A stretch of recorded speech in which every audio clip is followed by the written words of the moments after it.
Greetings! As the title to this video suggests, we are going to be taking a look at the Arken EP5 Gen2 7-35 by 56 and the DNT The One 7-35 by 56. On paper, these two optics are identical, and there's a very good reason for that we will be touching on soon. But the price is not 100% equivalent. The Arken comes in around $690. And the DNT comes in around $770. So a little bit more money for the DNT. I don't know what kind of sales DNT runs, but I do know that Arken every once in a while will run some pretty aggressive sales. So these numbers will fluctuate. As will the price on a ringer that I'm going to be adding into the mix. The Vector Continental 6-36.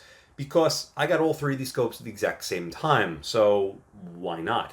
Now the price on the Vector is a little bit more expensive than the other two at $899, but if you use code CDOES, that will take off 10% from your order, so it really puts the price within an earshot of these two. So as where these two on paper are exactly the same, this one is almost in a class of its own. Before we touch on anything else, to first reinforce the reason why I feel that the DNT and the Arken are the exact same, we're going to check out their weight. Now, yes, you could find this online, you could find this on their websites, you could find this at any retailer that stocks both products, but let it live for you a little bit. The Arken comes in on my scale at 42.12 ounces. The DNT comes in at 42.12 ounces.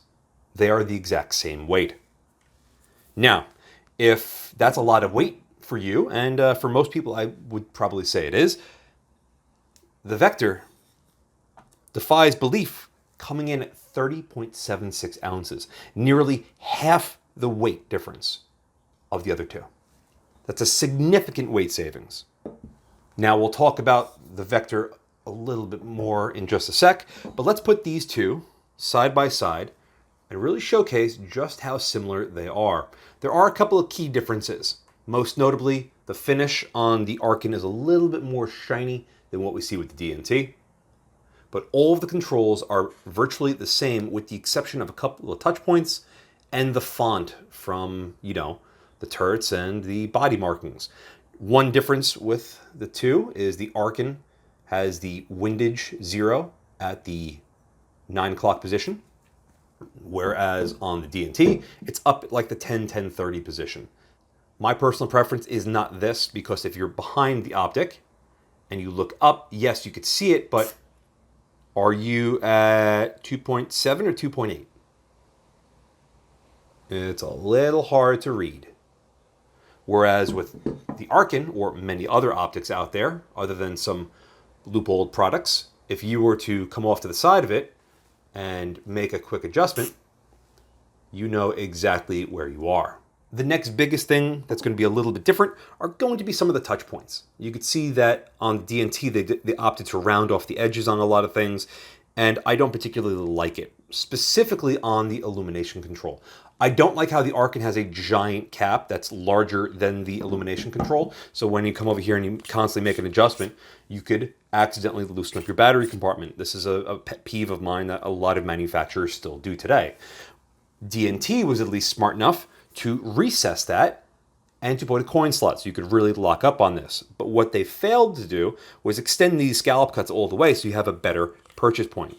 I slip right off of this. The battery compartment's loose. By the way, they're the exact same on the inside because I haven't put a battery in there yet, but grabbing this and turning it is much more challenging than what we have with the Arken.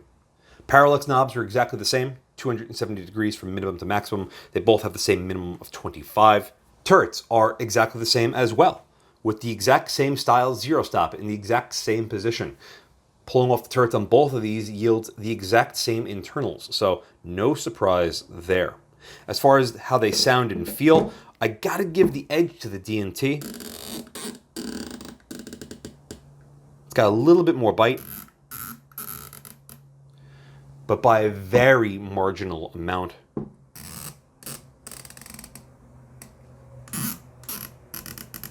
You might prefer the Arken, you might prefer the DNT, or you might prefer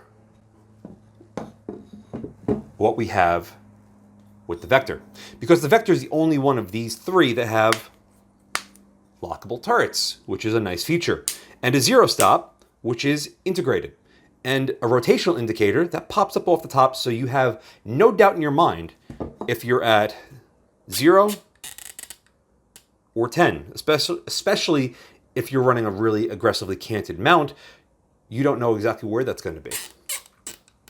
Not to mention, this is 12 ounces lighter. This feels weightless. Very impressive. The control points on the Vectors I love, but they absolutely need a throw lever. This is 180 degrees, which is tighter than what we see with the other two, and these scallop cuts offer tremendous traction and grip, no matter what the conditions are. But a throw lever would still be really nice to have on this. Everything else I have to give to the Vector. Whereas the other two only have 6 brightness settings, Vector has gone the way of this new illumination dial, which has 11. So you have 4 daytime bright, and then you have 6 nighttime bright. Now, the cap on this is a good mix of the two without having a coin slot in it, but this is the exact same battery compartment, takes the exact same battery, although it is gold plated. Not real gold, but you know, it's gold colored. Again, the controls and the layout on this Vector are a little bit nicer. 180 degree throw, 15 meter minimum, so much closer minimum. And of course the turrets, which they might not have the exact same bite and feel and sound. They might have a little bit more of a mush to them. Still more than capable of giving you an exact number. And you can count these by sound and or feel quite easily. But the fact that they lock is a huge selling point for myself. As far as the elevation, again, sound and feel, I have to give it to either the Arken or the DNT, but these are more than good enough in most cases, especially considering you can lock it down if you so choose. Now, when I pull this out of the box, the zero stop is already set, and it locks in like so. Very solid turrets. But this is not a competition between just turrets. This is a competition between value for money and overall performance. Is there going to be a big difference between these two? I don't really know, but I'm so happy to have both of them at the exact same time so I can give all of you an answer on how to spend your money and if the changes made to the DNT over the Arken are worth that little bit extra price bump. And again, just because I had the Vector Continental in at the exact same time as these three, well, why not put it head to head to head? Because if this can outperform those two for the little bit extra money that this costs, it could absolutely be worth it if you value something that's much lighter than these two alternatives. With all that being said, let's now get behind these things and see how the reticles stack up against one another. Before we get right into it, I want to give you a little bit of background on how I set up my optics to get the most out of them. Eye relief is a very touchy thing, especially in higher magnification optics. These being 7 to 35s or 6 to 36s means that the maximum magnification is going to be quite tight. So I take every effort to make it as good as possible, meaning we're going to have the proper eye relief, so we'll have the biggest view looking through it, the least amount of shadows, the least amount of tunneling, and just get everything to be as balanced as possible. This is a step that I do on every single one of my optics videos, because without a good solid foundation, well then, how accurate could the rest of the testing actually be? It takes a very long time for me to make sure everything's 100% squared away, but with the Arken and the DNT, it was actually quite simple. With the Vector, it was a little bit more tricky, but all things considered, it wasn't impossible. For the remainder of this video, we are going to be having a split screen. On the left will be the DNT, and on the right, the EP5, or at least that's what we're starting out with. Everything will be labeled on the top part of the image, so if you are curious about which scope you're looking through, that is a quick reference sheet. Between these two, you can very clearly tell that there are some key differences to the reticle. The DNT is using the TOR reticle, 0.2. It comes in both mils and MOA. The EP5 is using the VPR, which is seen in almost all of their other optics. also comes in mil and MOA. Illumination goes to the DNT. It is full reticle and much brighter than what the EP5 is capable of producing. Remember that DNT took the EP5 and made changes to it that they wanted to see be made, and the reticle is one key area. I much prefer the TOR reticle to the VPR when it comes to ultimate precision, primarily because the entirety of the Christmas tree is illuminated with the DNT, but you also have a much more finite aiming point at the center. The VPR still works well, all things considered, but your mileage may vary, and it ultimately will. Illumination, though, hands down goes to the DNT. Now, because the Continental is more in line with the DNT when it comes to reticle, we are going to be putting the DNT against the Continental. As far as the reticle in the Continental, it is the SCFF70, and it is a very lovely looking Christmas tree reticle, but it is a little bit more finite than the TOR in the DNT. Once we bring them both up to their maximum magnifications, both of them offer a high level of sharpness and clarity to the reticle itself, as well as a very small fine aiming point. I still, however, choose the TOR reticle to the 70 reticle. The illumination on the Continental slits itself right in between the DNT and the Arken, being a mixture of the two. Whereas the DNT's TOR illuminates all of the Christmas tree, the Continental only illuminates the crosshair. And as you already saw with the Arken, the VPR only illuminates the center crosshair. The Continental finds itself slotting itself right in between the DNT and the Arken, both with the reticle design and the illumination capacity. For the turret segment, I'm going to mostly keep quiet and let you listen to the joy of these turrets.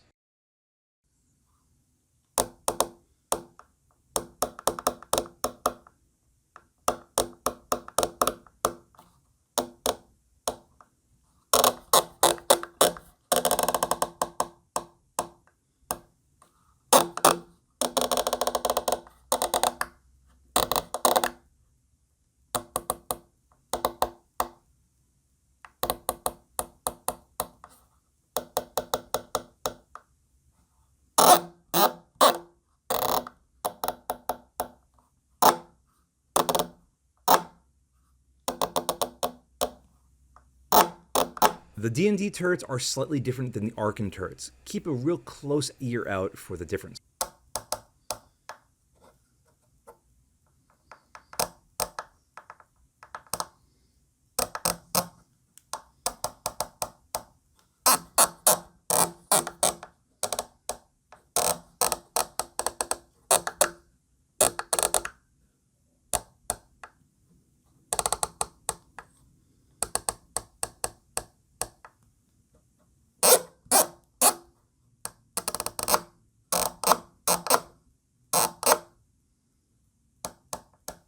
The DNT has a little bit more bite to the turret, but the EP5s are still excellent.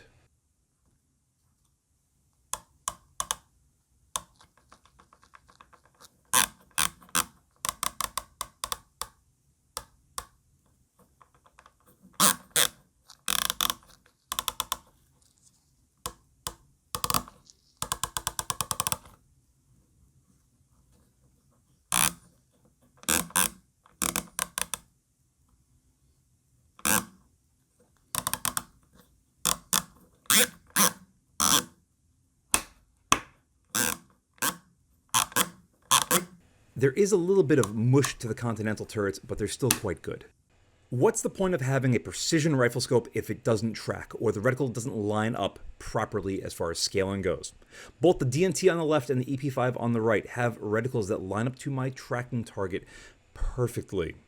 As far as the image down here, both of them exude very similar performances. But as you'll see for the rest of this video, the DNT seems to be a little bit warmer than the EP5's a little bit cooler sort of nature. Is either of those bad? No, just a personal preference. And honestly, if you don't have these two side by side, you'd probably never notice the difference. Anywho, we are going to be focusing at around 20x, so this way you could see the entirety of the reticle to the target, and we are going to start with a mini step test. That entails 4 mils up and 4 mils over, meaning once we get there, it's a great little representation of how this thing should perform for the rest of the test. I am very delighted to report that both of these optics performed, again, identical to one another, which is extremely, extremely impressively good. Very, very good. One of the best performances I've had in a very long time. Both of them reset windage to 0 flawlessly, and as you can still see, both of the reticles line up to my target perfectly, increasing the elevation to a total of 10 mils, and we can do that even though this target's a 9 mil target, because the milling portion of these reticles extend up past the 0, so you can hold under if you had to, and I bring these to their maximum of about 13 mils out, and both of them are perfect. Absolutely perfect. I was hoping that they would be good, and they did not disappoint in the slightest. I was extremely impressed by how well these two tracked. Next up will be the DNT on the left versus the Continental on the right. And for the keen-eyed viewer, you might notice that there is a tremendous amount of purple fringing to the Continental's image at the higher magnifications. Also, to the keen-eyed viewer, the reticle does not line up on my target scaling-wise. It's about 2% off, or 0.2 clicks of mil at 10 full mils, which is not great. Adjusting the side parallax on both of them keeps the reticle right on target, which is nice, and adjusting the magnification does the same exact thing. But getting a good image with the Continental was much more challenging than it was with either the DNT or the Arken. Mix that in with the fact that we have a ton of purple fringing and chromatic aberration, and the reticle doesn't completely line up on the elevation-wise, means that the Continental is already lagging behind quite severely. The next question we have to answer is, will the reticle track to itself, meaning being 0.2 of a mil off at 10 mils? Will the center of the reticle line up to that, or will it line up to my target? So if it lines up to itself, then that means that if you use this scope for all of your dope and all of your ranging, it will remain consistent to itself. But if someone gives you dope from their setup and you go to put it in your scope, it might not be 100% accurate. Now, there have been very expensive scopes that I have tracked that have been off by about 0.2. It's the most extreme spread that I've really seen, and it's just par for the course. It's not as good as the DNT or the Arken, but it's still not the end of the world, and it does track fairly consistently to itself. So if you were to buy this Conti and deal with a lot of elevation dialing, you should be okay as long as your dope is consistent. It's still, however, not as good as the other options. We're going to be starting from my closest targets to the farthest targets. Backyard, 70 or so yards on my precision targets, and we're going to see how these two perform. The DNT does look like it has a slightly brighter image to it than the EP5. That, I can say, is somewhat accurate. These are filmed within a few minutes of one another. Lighting does change because, clouds sort of roll in and whatnot. But the DNT does seem a little bit brighter to my eye when I get behind it. Could that be something that only I was picking up? Well, watch the rest of the video and make a detailed analysis for yourself. I leave all of the camera settings consistent from optic to optic, so this way they will be as close to one another as possible.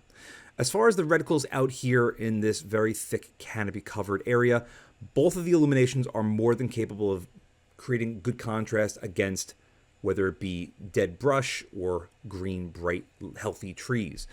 Illumination still goes to the DNT, but the EP5 is more than bright enough for these conditions, which means if it's bright enough for this, it's going to be more than bright enough for anything that's darker than this, which is important. Taking them both straight up to their maximum of 35x, I dial in the side parallax to get the most out of the image as possible. Both of the side parallaxes were set roughly to the distance that we're looking at, and they were both very close to one another. So at least the side parallax knobs are pretty accurate so far numbers-wise. As far as the sharpness and brightness between these two, maybe the DNT is still a little bit brighter, but again, we're splitting absolute hairs. But you can see the warmness to the DNT as opposed to the slightly cooler nature of the EP5 on the eye chart. It's ever so slight, but it is there. Is one of those bad versus the other? No. Some people will prefer a warmer image. I know I do. Or some people won't even know it even exists. As far as the sharpness to both of these scopes, you can easily read the bottom smallest little print on my eye chart at 11, which is all you could really ever hope for. Beyond those very minor nuances, both of these images are fantastic. The way that these scopes perform against one another out here so far is very good. Maybe the DNT has a tiny touch more contrast on the bark, but again, we are splitting hairs here, folks. Keeping the distance and the targets the same, as well as the scope setup, DNT left, EP5 right, we're now going to fast forward a few hours to the late evening when we've lost most of the ambient light outside.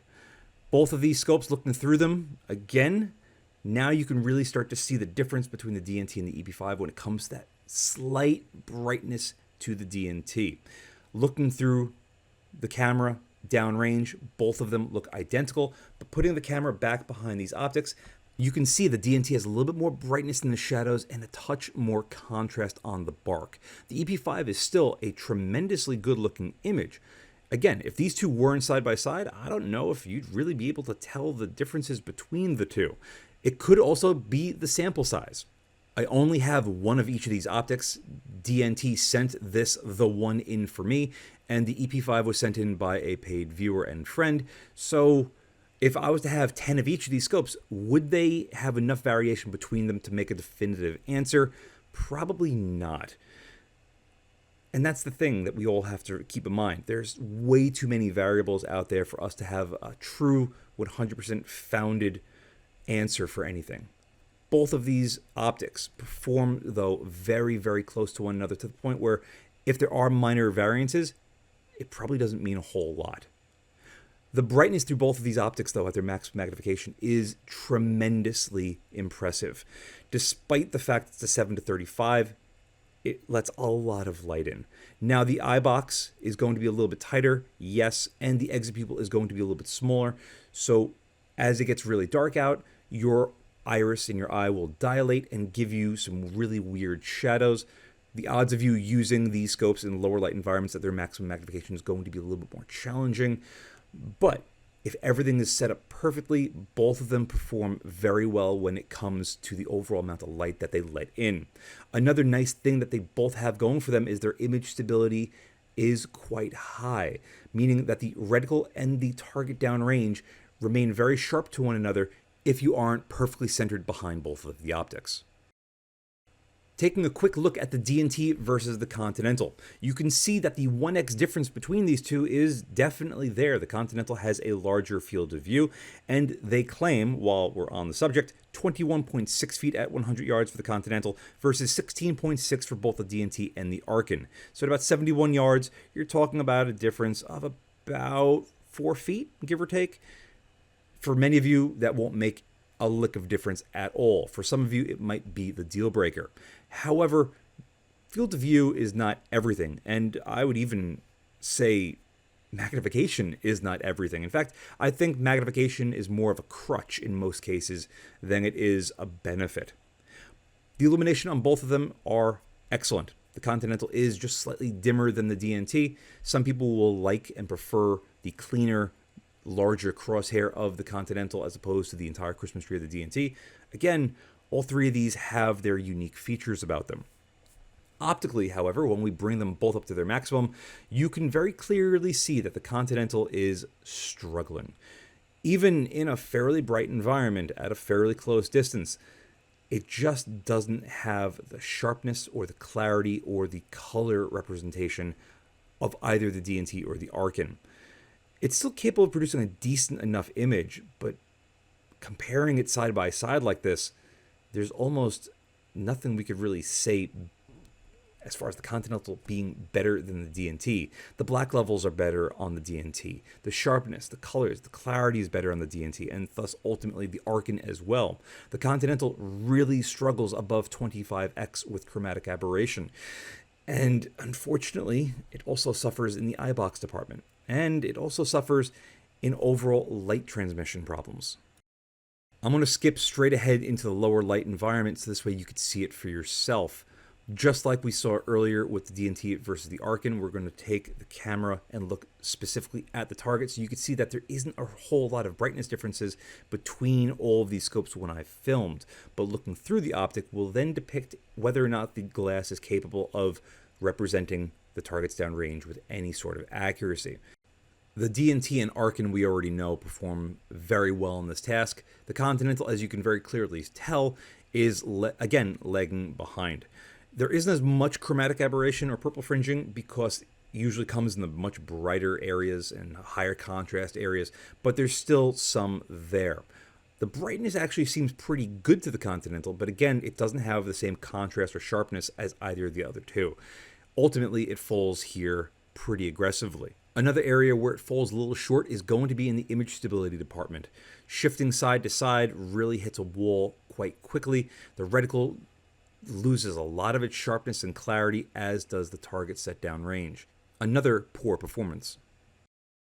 While we're on the subject of Eyebox, let's get him out in a more dynamic role. The Continental's up first. We're going to start at 6x and work our way up.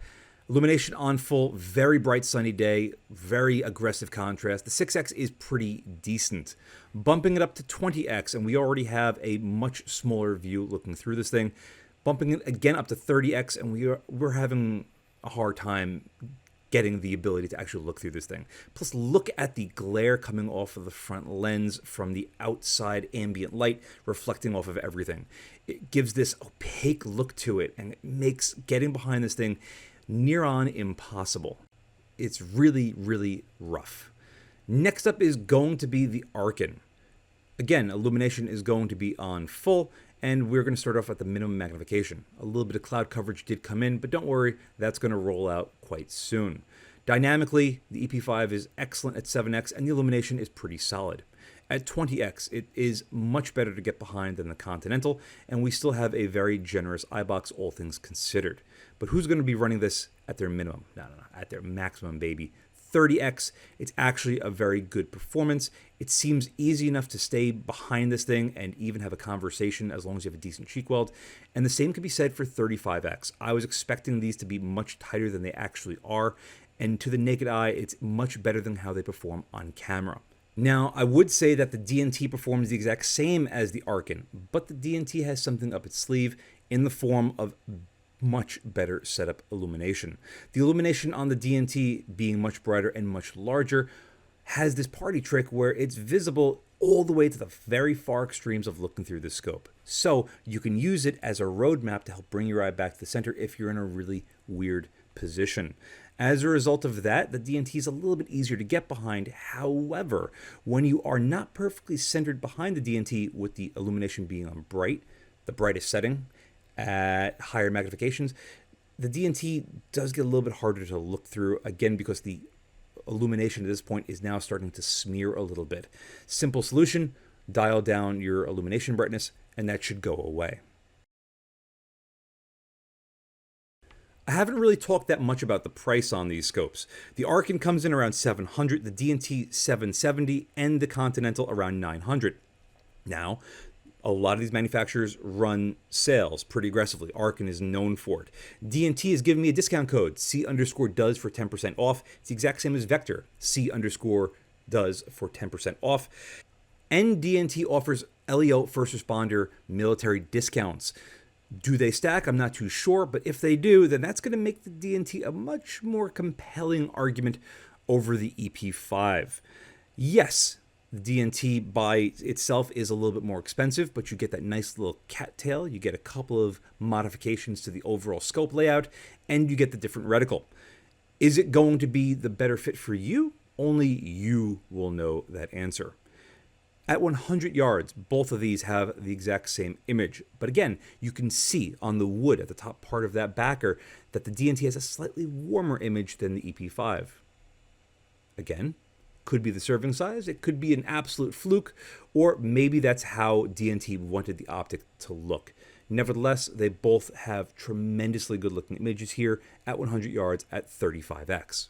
The field of view is also quite shallow at maximum magnification at a closer target, and that makes sense because they're at really high magnification at a fairly close target. Think of it like a microscope. you're going to have a really shallow depth of field because of how far you're zooming in and how close it is to the subject. Focusing our attention on a 180-yard piece of steel, this is going to be a good test of contrast, colors, and overall brightness. Again, because these two are so close to one another, we shouldn't be expecting that much, but you can see that there's a little bit more vividness to the brown, dirty berm with the DNT, again, over the EP5. Bringing their magnification back up to their maximum and making a quick twist on the side parallax, you'll see that both of them, again, are capable of producing a very good-looking, sharp, clear image. But now you could really see the color differences between these two on the brown. Fluke? Don't know, but it's definitely something that I must note because that is something that I found. But the image sharpness and clarity on both of these is just sensational. They both have the same size center dot, but you have a much tighter reticle to the DNT with the TOR as opposed to the VPR. Again, it's going to matter on your personal preference. The VPR on the 4-16 SH4 Gen 2 is basically perfect. I think for this magnification range, it's just a little bit too coarse with a little bit too much of a gap at the center. But if you like that, then the VPR is a stellar reticle, all things considered. Let's focus our attention now at some 200-yard paper. Wind flag is doing its job, telling us where the wind is blowing from and going to, and it's a very important thing to have when you're trying to make precision shots, right in line with how these optics are designed to perform. Now, you will note that I did shoot at some of these targets. At the bottom left, we have a single hole right through that red bullseye. Picking up your shots with these scopes on shoot and see targets is a joke.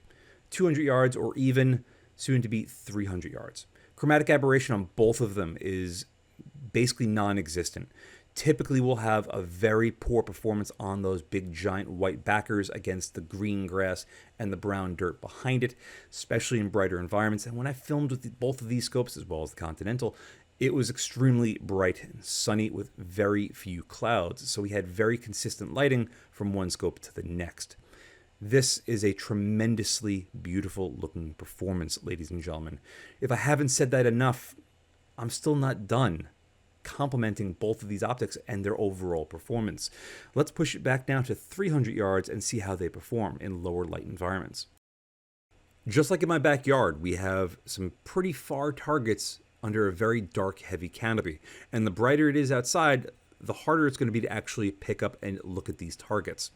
At 300 yards on these shoot and sees, those are 5.56 holes, and you can count them at 35x. You can count it even at lower magnification because it doesn't matter what magnification you're at with either of these scopes. The sharpness, clarity, and everything about them that I've been praising is consistent from the minimum to maximum magnification. That's all I have to say. Look at these two. That's excellent. For the price point that these come in at and how they track and everything else, there's nothing else for me to say.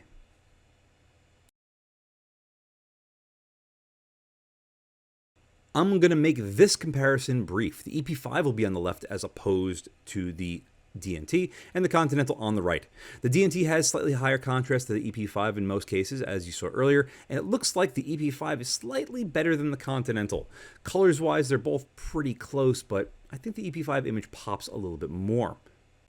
Taking our time increasing the magnification to our maximums here at 100 yards, the EP5, just as you already saw, is excellent. Whereas with the Continental, we already have some pretty serious chromatic aberration, that purple fringing coming in at the middle magnification setting. At 36x, that entire white backer has a nice, well, it's not nice, but it is a pretty substantial purple hue to it. Many of you will consider that a positive, especially if you're hunting and you want there to be an aggressive contrast between multiple different targets. Let's say you're shooting at a deer in a wooded area, that purple fringing might actually help you see the edges of both of those targets. But out here for target shooting, it's less than beneficial, I would say. It's also quite distracting and jarring because it's so apparent. When I get behind a scope, I want the fewest distractions possible. But for me, chromatic aberration like this is a buzzkill. It's almost an instant way of me just saying I've written the scope off and I wouldn't buy one for myself. Again, though, it's not going to be the case necessarily with all of you. On-air steel plate at 180 yards, the Continental just looks muddy and cloudy. It does not look anywhere near as nice as the EP5.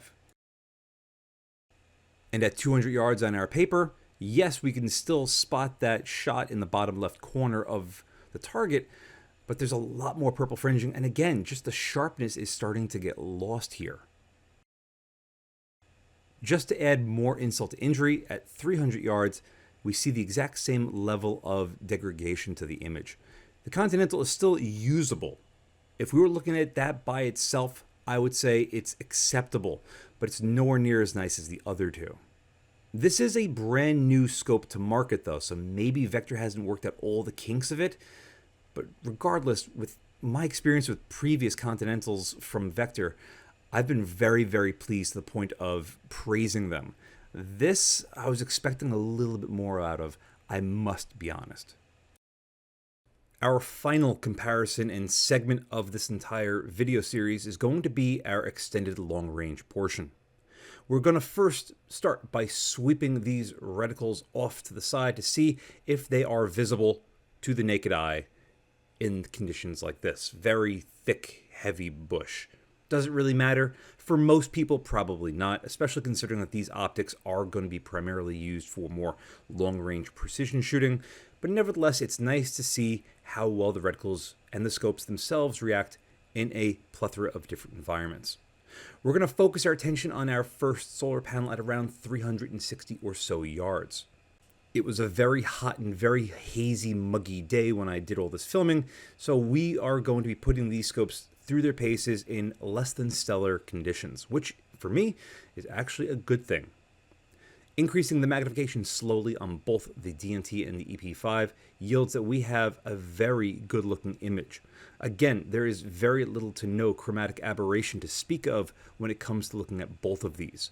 The most that you'll possibly see is at the 6 o'clock position on those two power lines that are stretched from side to side. At the very center, both of them are extremely sharp and clear, and we have no issue when it comes to even counting the rivets on those struts. This is about as good as we could possibly expect these two to perform. I don't know in what way, shape, or form they could be improved optically to give us a better ultimate result right here, right now. But let's push these out even further. Moving back to the 1,000-yard solar panel, we're first going to take focus and aim on this thing at 0 mils of added elevation, and then we're going to add 10 mils of elevation.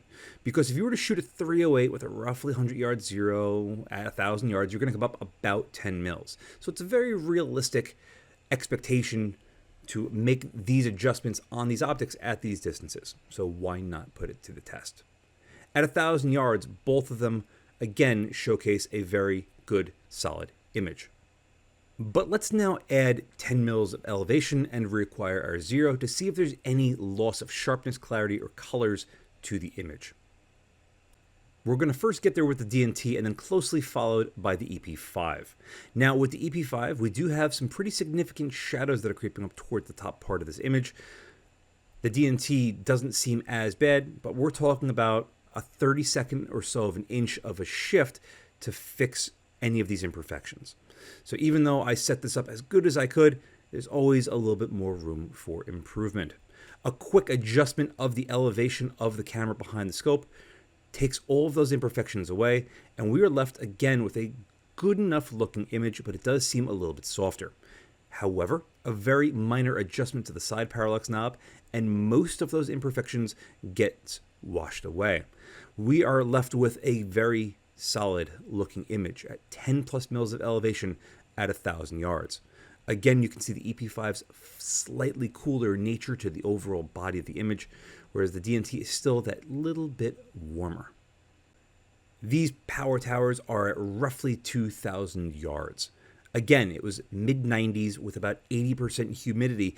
The air was so thick you could chew on it. So anything that we see right now is going to be slightly subpar from what you could possibly have in absolutely perfect conditions.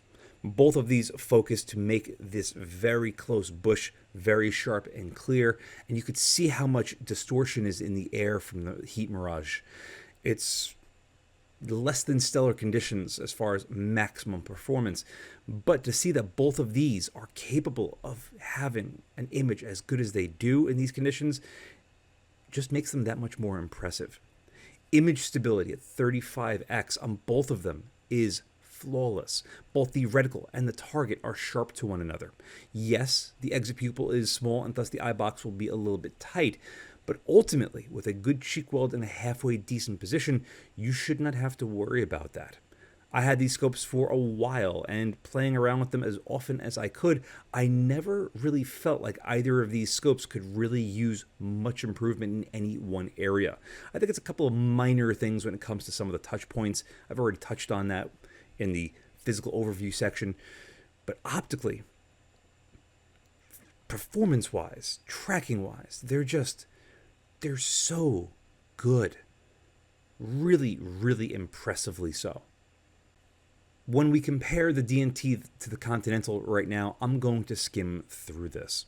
We've already seen in a multitude of different scenarios where the Continental just doesn't seem to be on par with either of the other two options. So why spend the next 15 minutes showcasing that for the 13th time in this video?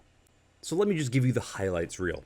At 360 yards on our first solar panel at maximum magnification, this is as good as both of these could look. Look at how severe the purple fringing is on the Continental.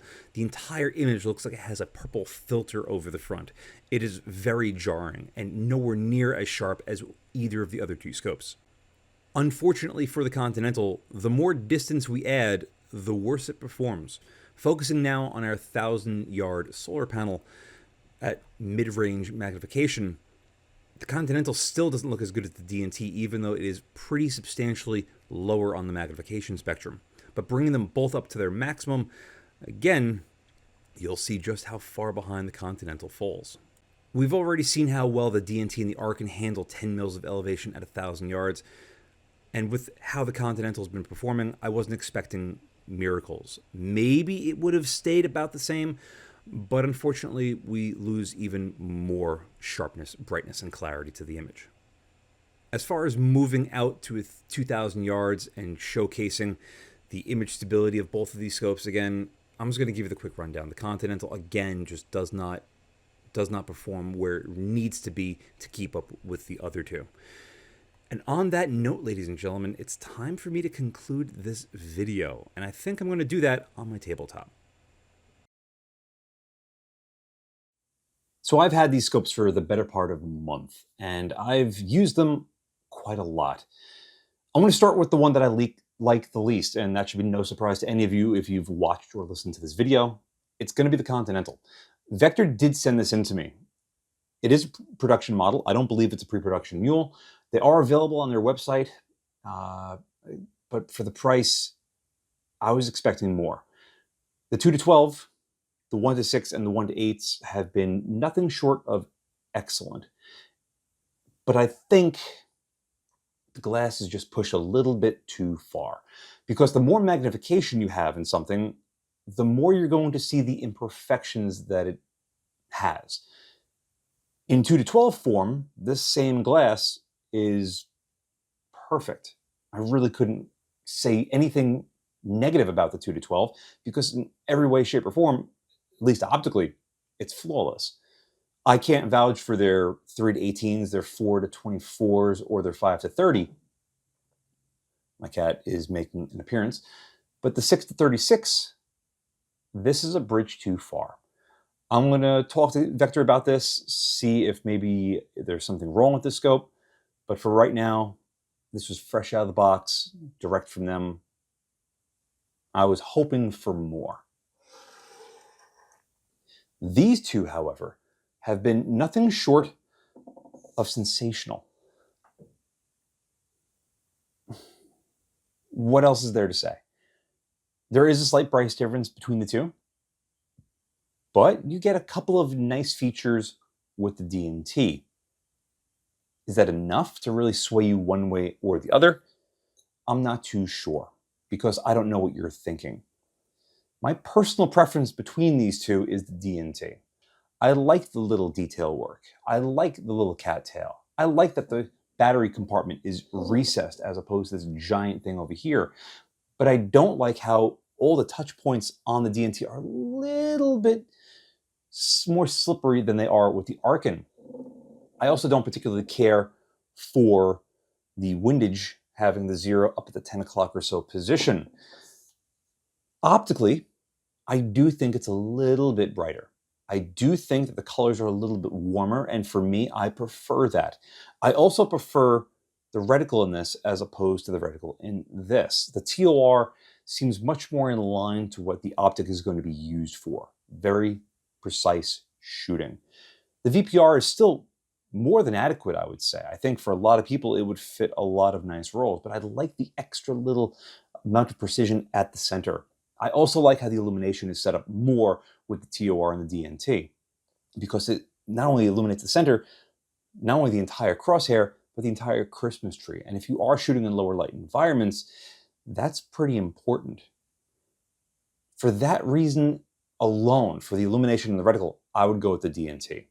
Now, if you're watching this video, you probably know that Arken runs deals all the time. And sometimes they're almost too good to be true, they're so cheap.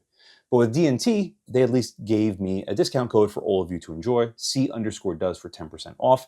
And they do have LEO, first responder, military discounts. I believe that's 15%. Do they stack? I'm not too sure. Only because I haven't applied for anything and I haven't had the time to ask. But if they do stack, then that could make this extremely inexpensive, to the point where flip a coin if you're between the two. But again, for me personally, I like the change that DNT has brought to the table. I would still like to see some more changes, maybe in a Gen 2 or Gen 3 revision. Most notably would just be the touch points. Fix that, put an aggressive knurling on all of this, and it would solve any real issue with it physically. Non-locking turrets, I'm not opposed to, especially in a scope like this where it's designed for more precision shooting, where you're probably going to be dialing a lot. Maybe if they had a capped windage, because these Christmas tree reticles are so good that you, unless you love dialing for windage, you shouldn't ever really have to. But as they are right now configured, I have no problems with either of these. The Arken is not mine. The Vector and the DNT are. Both Vector and DNT sent them in for review. And that should, have some value, because Vector's been sending a lot of stuff to me. They've been very good to me, but I don't think the 6-36 is worth your money. So there you go. No one can really buy me out, because I'm one of you. I'm a consumer. If there's something that's really good out there, that's affordable and balances performance, quality, and price, I want you to know about it. Because if you're on a tighter budget, let's say you don't have the money to spend on a $2,000 or $3,000 optic, but you want to get into precision, seeing how these have tracked, seeing how perfectly the reticle lines up to my target, seeing how they perform optically at varying distances and varying conditions, even with added elevation, both the DNT and the Arken performed wonderfully. I made a little video for my paid subscribers that I do behind the scenes, and I wrapped that video the same way I'm going to wrap this one. I wouldn't really change anything about these two optics. That's saying something. With all that being said, a very huge thank you to my Patreon provider for sending in the Arken, DNT for sending in this The One, and Vector for sending in the Continental. It's because of them that I was able to make this video possible, and hopefully give you some good answers for questions that you might have regarding scopes like this. Now, I am going to be bringing out their own individual reviews in the future, but I like getting these comparisons out of the way in the beginning, because it really should help you get an answer that you're looking for quite quickly. Now, there are other options in this sort of magnification range out there. Hopefully, I'll be getting my hands on those in the near future. But for right now, they're going to have a really hard time competing against these two. With all that being said, a huge thank you for watching and staying tuned for as long as you have. I truly appreciate it. As always, I'll see you again next time. And a huge thank you to my Patreon providers and my Subscribe Star subscribers. Without you, this truly wouldn't be possible. If you'd like to support my channel but don't want to join either of those, I completely understand. But you could still help by using my affiliate links in the description below, and or like, share, and subscribe as always. Again, thank you very much.